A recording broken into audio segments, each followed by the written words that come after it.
Hello, this is Patrick with New Jersey's Outdoor Adventures YouTube channel up here in the Finger Lakes, New York at Sheldrake Point Winery. And I met up with Pam and Eric, and they have a really cool DIY camper conversion. They're going to give us a tour of today, so join us.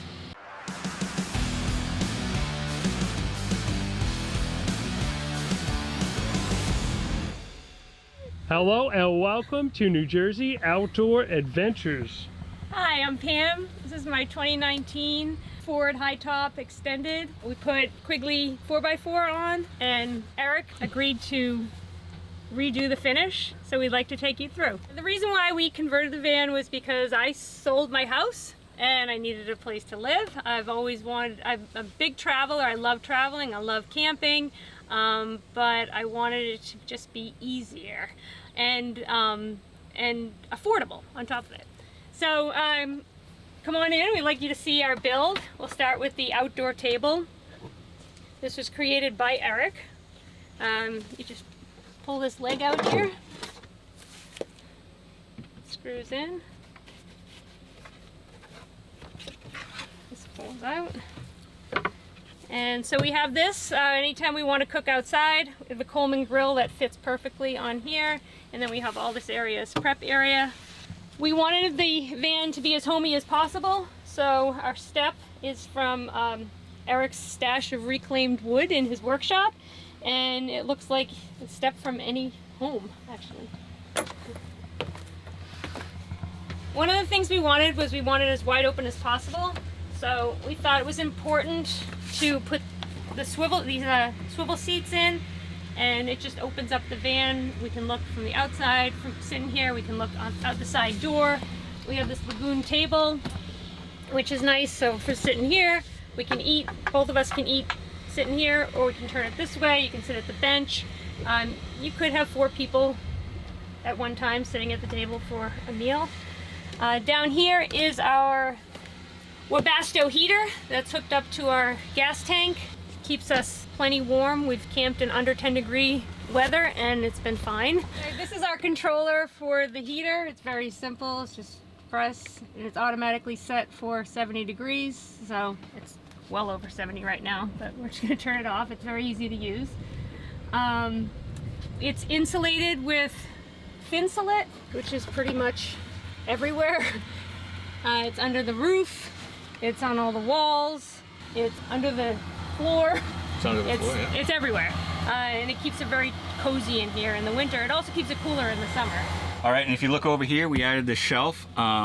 There's nothing more important in any van build than extra storage space, so it's all about the storage. And these transits are great, especially the high roof, because it leaves this this area right here to put just about anything. The extra blankets, bug screens, insulated window covers. We have places for our sunglasses, our binoculars, a place for everything. And the most important thing is we were able to put it on so that we don't conk our heads every time we go to sit in our beautiful swivel seats. We love natural wood. We decided to bring some maple in, some bright maple, makes the inside of the van feel larger, adds a little bit of design to it, and it was important to us to have a lot of natural materials in the van. We also have the Skylight, which just brings in a lot of natural light, and we can keep it open, or we have a privacy screen, so it's really convenient. It's also access to the roof if we needed to either get up or get down from the roof. It's another access point. This countertop I think is kind of special. It's made from driftwood from one of our favorite beaches. This is a cutting board that Eric made for me from one of my favorite places to run, World's End in Hingham. I found a piece of driftwood there and he cut it up and put a picture of my van from when I was growing up. He cut that out and inlaid that. This is our Dometic refrigerator. It's super efficient. It hardly uses any power at all, but it holds, I think, 55 gallons, and it's wonderful. It's on a slide and it locks. We have our silverware and some cooking supplies here. We wanted this nice and low so that when we're preparing food, we can look outside and enjoy the view, which makes cooking a whole lot more enjoyable. This is our control center. Here we can turn on our inverter so that if we need to use AC power, we have that. We have our battery, which is usually at 100%. Everything in here is so efficient that, you know, between driving and solar, we rarely go below 90%. This is a fixture Eric found from an old barn, 100-year-old barn, that he just wanted to save. And it doesn't do anything more than turn on some dimmer lights that we don't have in here, the little fairy lights. And this is our lighting system. This turns on the kitchen. It has a dimmer switch on it. And we have bedroom lighting also with a dimmer switch. And then this is another piece of driftwood that he created with these old-fashioned light bulbs. And that turns on as well. This is our stove, 3-burner stove and oven. We also have storage underneath for pots and pans, which is plenty of room there.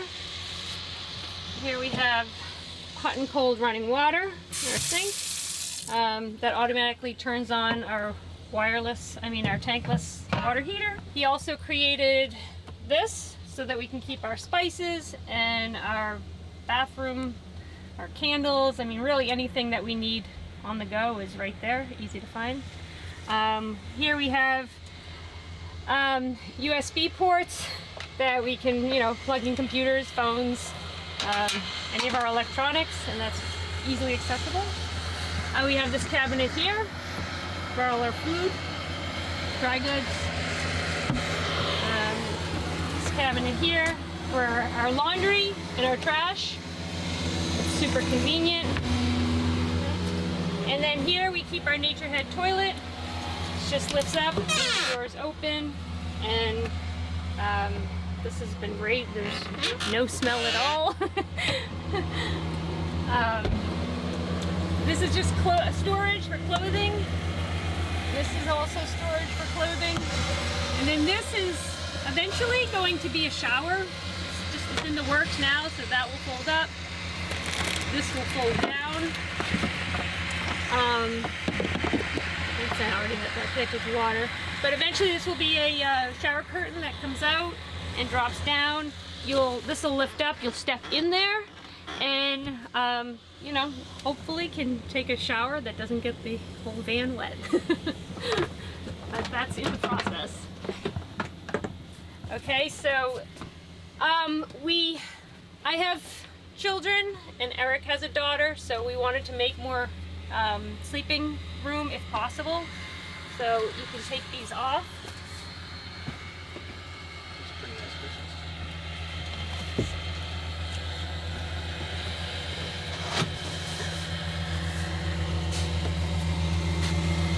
Okay. Underneath here is our two Battleborn 100 amp batteries. We have our solar charger, we have our shore power, and we have an inverter down there. So, you know, it's where it all happens. This opens up, and then this unfolds. These open. Oops. This unfolds. And you can just put the cushions back. And then it's a little bit bigger than a twin size bed.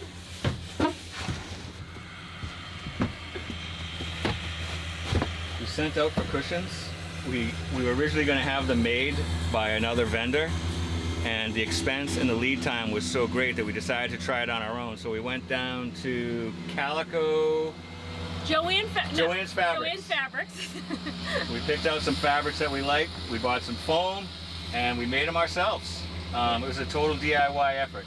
Yeah, it's a thin piece of plywood and just a cushion, and then Eric wrapped it like a gift, and voila, we have a kitchen. Yeah, we were all in for probably $100 of materials for what was going to be over $1,000, you know, to have cushions custom made. So they've been great. So we are about a year into the build here, and we're kind of taking it slow just so that we can you know, we're riding in it and we're living in it, and we're, you know, seeing what kind of tweaks we want to make. You can see that the walls aren't done yet because we're not really quite sure what we want to do. Right now we just have our window coverings. They have magnets on them, so we have those just sticking on here because we're not sure. We thought about maybe covering it in carpet. We thought about keeping it open. We thought about putting a window in, but we just want to travel a little bit more and just see, you know, what works best. And you know, we've already made some changes just for things that are going to work better. Same thing here. We know we definitely want a map of the United States somewhere, but we're not sure where. Right now, it's taking that spot.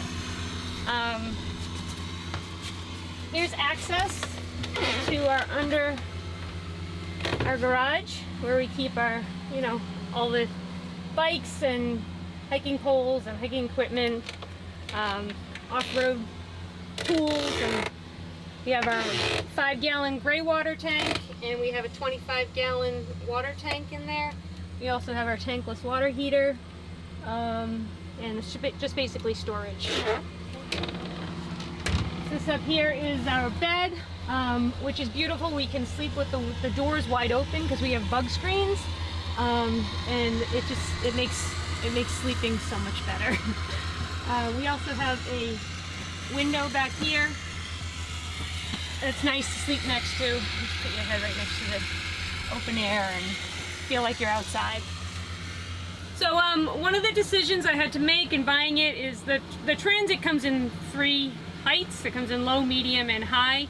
It also comes in a regular wheelbase and then extended. Initially, I was just going to get the low top short base, and then after talking to Eric, he said that I would, you know, I'd probably be more comfortable with the higher ceiling and longer. And I fought him on it, and then I kind of agreed to go to medium, and he said, no, you're just gonna have to build the floor up, and you're gonna be putting things on the ceiling, so you're losing all that height. So I'm so glad we went with the high top, and I'm so glad we went with the extended base, because it just gives us, you know, even though it's only 2 more feet, it gives us a ton more space. And then here we can both cook in the kitchen and it's fine. You know, I can be here at the stove and he can get by me. You know, it's not, you know, one person doesn't have to be sitting while the other person is standing. We can both move about. We put this weatherproof flooring in. That's super easy to clean. We just sweep it out and right out the door. Now you can come around to the back of the van, see the storage. You want to do the storage? Yes? I can do the storage, sure. So there's so many things that you want to bring along when you go on any trip, but since we're a van, we had to kind of keep things down to a mile roar. So we have all our necessities on one of these pull-out trays. This one has a 500-pound load limit. We put all our stuff on there, we pull her out, so we have access to everything without having to crawl into the back. We have a couple of those plastic storage shelves because we haven't quite decided what we want to bring or how much things we need, so it's just a start. And then one of the other big storage items that we had was bicycles, because we do a little bit of everything. We run, we hike, we ride our bikes. We have paddle boards that we can store up on the roof. So we made this shelf for quick and easy access to our bicycles. And when it's not biking season, we can take it down. We can put our skis and our snowboards and everything else that we have going along on this tray. This is a special sign that I made for Pam. We went back and forth. It's a van, and every van has to have a name. And we went back with a lot of joke names. But what Pam decided was Evanescent Vans. And Evanescent means to drift away in like a cloud of smoke, a wisp of smoke. And that's the way that she likes to travel. There's no need for extreme preparation with this van. You can just jump it in and go. You just disappear. One of the most important things we wanted to have, since it is a van, there's no nightstands, there's nothing like that. So I added a nice little cubby system here, so she can have everything that she might need by the edge of the bed. And it's been really useful. We love the idea of not being limited in our travels. Like, we wanted to have unlimited areas that we could go, winter, spring, summer. And one of the things that we wanted to try really bad was off-roading on the beach. So we built a beach truck, really. And this is onboard air. This compressor is super lightweight, super powerful. It runs, the hose runs to each tire, so we can air down the tires when we get into sandy situations, and we don't have to wait in line at the air station afterwards. We can fill it right up again. The switch right here, this little gadget right here, keeps us from doing this, which we do 800 times a day by mistake, so I put that block there so it would stop pushing the button. I took some of the factory LEDs, which were loaded in this van, and I used some of those to create some lighting down here because we're constantly out back. We usually arrive late because we're always busy, and so unpacking with a little bit of light is very helpful. This area right here is another chunk of wood. We wanted something that was durable, that could take a beating, so when we're going in and out, it's a lot more durable than the vinyl flooring, but again, it's completely waterproof. It's a solid chunk of white oak, and again, it comes with our design that we like the natural. We like a lot of natural wood. Over here, we have our propane storage box. This is completely airtight sealed. These 4 clamps clamp down on a rubber gasket all around here. This is all glued and sealed together. There is a vent that goes through the floor and can safely exhaust any propane that leaks from the box if it were to happen. It will leak away from our living area. And over here we have a solenoid switch, which prevents any propane from leaving this box unless we turn power onto it, which we are very, very careful about. And we make sure that we shut off the propane every time we use either the hot water heater or our stove. Here we have a nice little, this is a little spray unit, outdoor shower, bike cleaner, dog washer, foot washer, all run off of our hot water loop on our heating system. We have a pressurized system, so we have water exactly the same way as a house. We have our water pump hidden back there. We also have a pressurized system back there. And this is our 25 gallons of fresh water that we use for washing, for showering, anything that we need. We have 25 gallons. It lasts us a good week. We use it sparingly.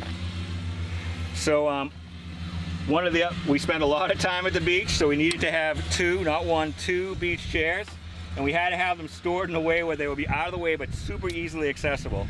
One of Pam's rules when we did the design was everything had to be extremely simple. It had to be only one step involved in using everything. And this is a pretty simple step.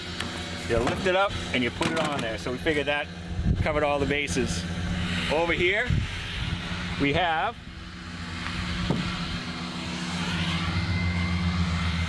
our roof ladder, which is again is stored out of the way because we use this all the time. So we use this, we use the beach chairs all the time. So we wanted something that was easily accessible. This just lifts off. One piece, it lifts off, we unbuckle it, and we have access to our rooftop deck. So when I met Pam 2 years ago, she asked me if I could build out a van. I asked her what she wanted out of a van, and she said she wanted a bed and a rooftop deck. And I'm like, I can do that. I told her I could do it. So one of the things that I spent a lot of time trying to figure out how to integrate into the build, where it looked like it was supposed to be there and was functional, lightweight, covered all the bases of what you want to have covered with a van, was this roof deck. So I'll take you on up.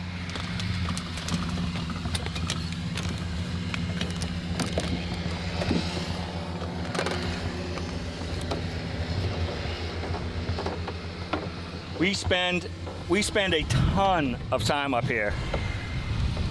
During the summer, we've been putting our paddle boards up here in the summer. We're working on a storage unit for the side, so we'll have this area free all the time. But in the summer, we live near the ocean. We sit up here with a couple of lawn chairs. We have our little table, and we can enjoy this from a bird's eye view of the world. It's also for us to lay out under the stars and really feel like we're camping, like we're really outdoor campers. Just because we have a van doesn't mean that we're not outdoors people. We have 150 watts of solar here. This was chosen not for the wattage so much as they actually fit in this space. We wanted to maximize our deck area, and one of the other caveats of Pam's design was she demanded a skylight, and we love our skylight. This gives us, it has 2 uses. It lets so much fresh air in and out of the van. It lets so much natural light in, and it also works as our it's our safety switch in case we're up here sunning ourselves and a big gigantic bear comes around. We can get in our van and take off without having to be to go down the ladder and get out of here. So we joke about it being our escape hatch all the time. We haven't had to use it yet, but when the time comes, we'll see. Pam and Eric, thank you very much for taking the time out of your vacation here. Beautiful harvest toast at a winery. It's absolutely beautiful here. To give us a tour of the Transit van. And some of our viewers, they may be questioning, because the Ford Transit now, you could order an all drive, but you bought one and sent it to Quigley. This is quite different. This is a little bit more capable. Yeah, so yeah, I bought the, when I was in the process of buying the van, I knew the 2020s were coming out. I knew they were going to have all-wheel drive, but I wanted a used van, you know, for budget reasons. And then Eric again was the one who talked me into getting four-wheel drive on it. I had no intention of putting four-wheel drive on, but in hindsight, I'm so glad that we did, because it opens up a whole nother world and places that you can go. So we took it to Quigley it's outside of Harrisburg. I can't remember the name of the town, but you know, we brought it there right, I think during COVID, and about 3 months later we got it back and four-wheel drive fully installed. It's a really simple four-wheel drive too. It's old-fashioned, put it in neutral and push it down to the floor and you're in four-wheel drive low. It's right there, the control's right on the floor. It's very simple to disengage, and you also have four-wheel drive high. So you can use it on the highway when you're on like snowy roads, up country. Pam loves the Rockies, so we're planning on going out to all those places. But the big thing about Quigley, which was a godsend to us, is that they're directly related to Ford. They're a Ford authorized dealer. So when we have problems, we have the Quigley warranty, and then we have Ford who stands by their work too. So it's almost the same as having it installed at the factory, but we have a better system. We have a better drivetrain and a better front axle setup. So it's worked. In the end, it's a better solution than buying one of their new. And for budget reasons, let's set the van and the Quigley apart, right? Because anybody could source their own van, whether they buy a used one that's much older or a brand new one. They're all different price points. What about the budget for the inside conversion? Can you tell us a little bit about that and the process of picking the floor plan and selecting the items that were inside? So we wanted, I mean, it's a home, so we wanted it to last, obviously, but you know, I'm a retired school teacher, so there's definitely a budget. So I researched everything that's in this van. I researched, you know, to the 10th degree. We got top of the line batteries because we felt like that was really important. We got a super efficient refrigerator because we felt that was really important. So the things that we felt like were really important, we didn't really spare any expense on. But then Eric is such a wonderful carpenter. He's able to turn really anything into something that's usable. So he used so much of this is reused wood and reused materials. A lot of it's reclaimed. Yeah, I mean, you know, even the switch up there from the 100-year-old barn. So in that way we were able to save money, but then the swivel seats, we got really good swivel seats. They were expensive. So we picked and choose. The heater we thought was really important. So we got top of the line Webasto heater. Trying to think what else. The kitchen sink is high quality. The stove is high quality. So those things that we're going to be using a lot, we definitely wanted them to last.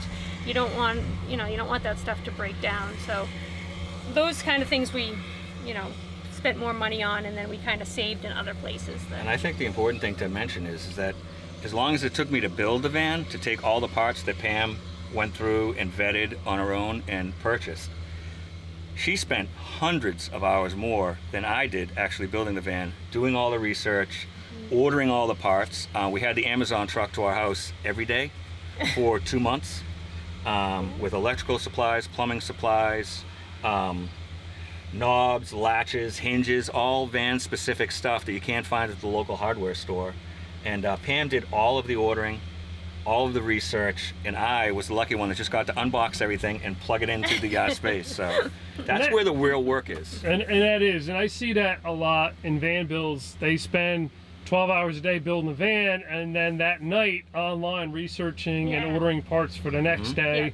So you got to budget some extra time in for the discovery and the research and the ordering process. 100%. Everything's new. It's a whole new process from owning a home. Everything's new. So what's next? What's next, babe?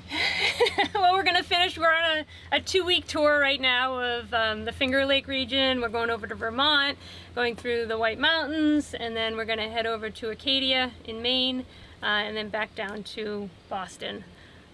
So it's our longest continuous trip. Yeah. So we'll fully vet all of our design, like all of the decisions we made. We'll see how they work out in the real world setting. And then maybe we'll make some adjustments to that. Like maybe we'll finish up some things or move some stuff around. And then later, Pam's retired now. I'm getting to that age, and I'm going to be, my daughter's going to be graduating from high school, so I'll have more freedom. So we're planning some longer trips out across the country, going out west. So. Well, that's great. And by the time this video airs, you'll be back from your trip from Vermont. Cool. But how are our viewers going to follow your next journeys? So I have a Instagram account that I've been taking pictures fairly regularly, and it's called Evanesce, and that's the name of the van. And I try to update it pretty regularly, and I'm always available if anybody has any questions or anything. They can contact me through there. Just send me a message. Well, Eric, Pam, thank you very much for taking the time today to give us a tour of your beautiful creation. Well, this is Patrick with New Jersey's Outdoor Adventures YouTube channel. Hope you enjoyed this video. Please like this video, comment, share, subscribe. I love it, and we'll see you soon. Thank you. Thanks, Patrick.